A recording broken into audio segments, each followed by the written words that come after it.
c'est moi nzela quoi. Donc Karine Mokonzi na bato wana omoni babuba na wana. Babani mamna bango kala Karine Mokonzi azaki na ne pas Fabregas. Permettre ngana tanga ku kombope. Azaki na ne pas Fabregas. Bazaki jena ba guerre na bango wana. Da ba guerre ngo tanga yepa na ngana za docteur tena sisa na tonga ba pota na sisa mamnyoso. Donc na yebelo ba wela te. Asa na star. Omoni nga Karine. Tonga ya repa na nga.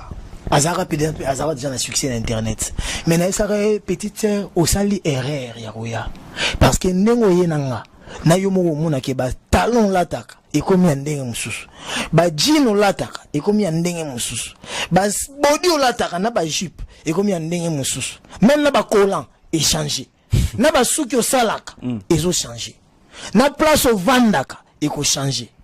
Nandenge standing aux aranango ko changer. N'est-ce pas que yo so otali Karine Mokonzi. Quand on a pognon sur Facebook. Quand on a Facebook Karine Mokonzi avant la team Wata, quand on a Facebook Karine Mokonzi avec la team Wata. Et ça va que moi na makambo siko efungwama.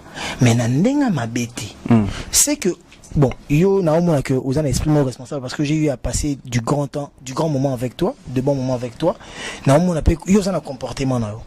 Mon comportement nous wana. Ce qui biso to komi ko landango comme yo komi na succès et que biso to komi ko landa comportement no to komo sa na mloro la yo to souffrir oui pourquoi toujours nga to copier or yo wando vivre vino normalement lelo bato internet ebele ba linga ka ba koma ko linga ba vivre le rôle la Karine Mokonzi aboya ki intel ye pa linga ya ko boya intel Karine Mokonzi a clashé ki intel pa linga clash oh ba ebite ke ezali nature ya Karine Mokonzi vit sa vie. Et ça, on est Kim Kardashian, na ba Nicki Minaj, bazara chaque jour na ba calais, chaque jour na ba soutien, corps exposé. Ce que yo be so ngo landango, tam so ça na nzoto propre le la bangote. Autant que ba mun na ke on a na cicatrice mo munene na mukongo la tête ba ba bonde na Facebook, mama la tête bilamba. Vous comprenez? Mais bango so la ti bongo, ba longoli bongo to lingara ba tika la bongo mama ko la ta kutu souté. Mais tu sais comprendre. Donc voilà. Karine Mokonzi o asala wana ezaki ye.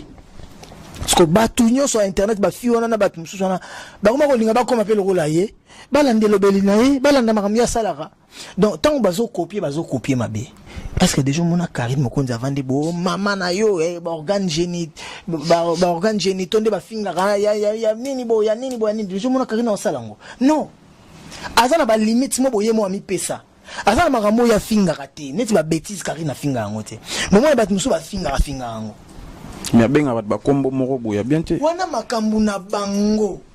Ndana za pe papa Karine teke na bote na papa ne lelo pour na za charge na eli kambu soki je Karine na kozala wana matin midi soir. Mais na lokoki ko ba pe na Karine teke salabo à la lettre. C'est comme si Karine Mokonzi ne vivait plus sa vie, a comme si ko vivre vie moko boye netinga na za ko imposer nature à revivre. Donc comprendre que bato babo ya Karine Mokonzi bazandambu que bato balinga Karine Mokonzi. Si ko bato bazo comprendre na noter que tant bozo boya eloko mais ça na bato musupe bazo lingango. Si ko ngana talaka na kuta ina combien de personnes à journée na kuta ina 20 personnes. Combien ba boyi Karine? Baza tam sous 6. Combien ba lingi Karine? Baza tam sous 10. Combien baza naître 4. Adonatika Karine. Parce que je peux pas accepter que longola moto yo bato balingi. Dans ce sens là.